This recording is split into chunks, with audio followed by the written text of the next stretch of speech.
پروردگار محمد و آل محمد کے سب اس مختصر سی عبادت کو قبول کر بار الہ ہمیں عقیدت توحید پر زیادہ سے زیادہ عمل کرنے کی توفیق عطا فرما، عقیدت توحید کو سمجھنے کی توفیق عطا فرما۔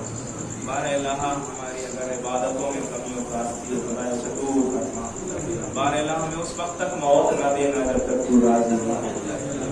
بار الہ ہمارے سروں پر مراج کرام کا سایہ قائم اور دائم رہے۔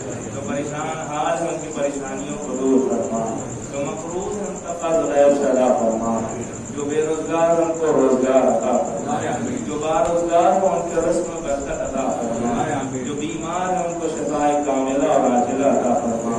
بار الہ جن کے اصحال ثواب کی مجلس سے ان کی مغفرت فرما، بار الہ ان کے درجات کو بلند فرما، ہمارے سروں پر مراج کرام کا سایہ قائم اور دائم رہے۔ سب سے اہم دعا ہمارے امام کے ظہور میں تعجیل فرما، ہمیں اس لائق بنا دے کہ ہم ان کے انصار و عوام کو شمار ہو سکیں۔ ربنا وتقبل منا انك انت السميع العليم۔ اللهم صل على محمد وعلى محمد، اللهم صل على محمد وعلى محمد، اللهم صل على محمد وعلى محمد۔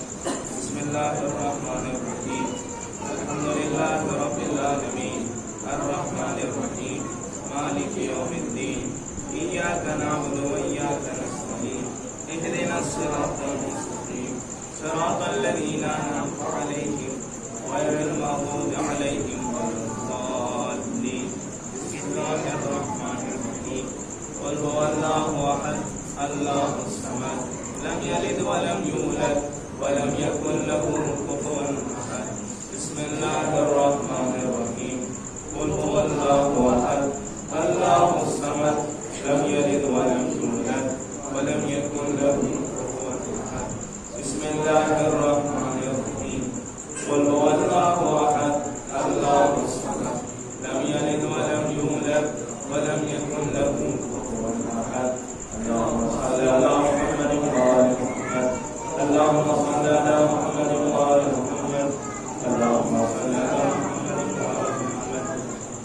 بارك على محمد وآل محمد وسلم مرحوم سید طاہر علی رضوی بن سید نذیر احمد رضوی، اسماء رانا بن سید فراز احمد سجادی اور یہاں بیٹھے ہوئے تمام مومنین کے مظلومین کا خدایا۔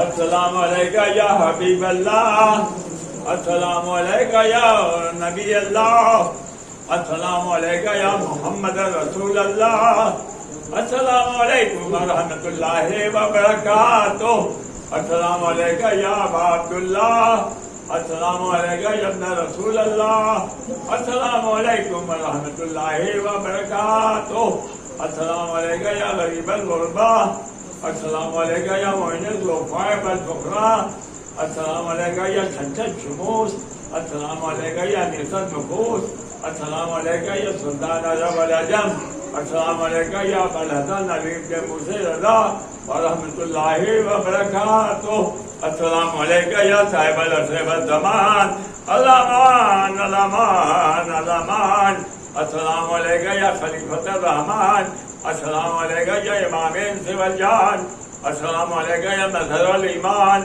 السلام علیکہ یا شریک القرآن، السلام علیکہ یا امامات زماننا ھذا، عجل اللہ تعالی فرجک وسہل اللہ تعالی مخرجک وظہورک ورحمۃ اللہ وبرکاتہ۔ اللهم صل على محمد وآل محمد۔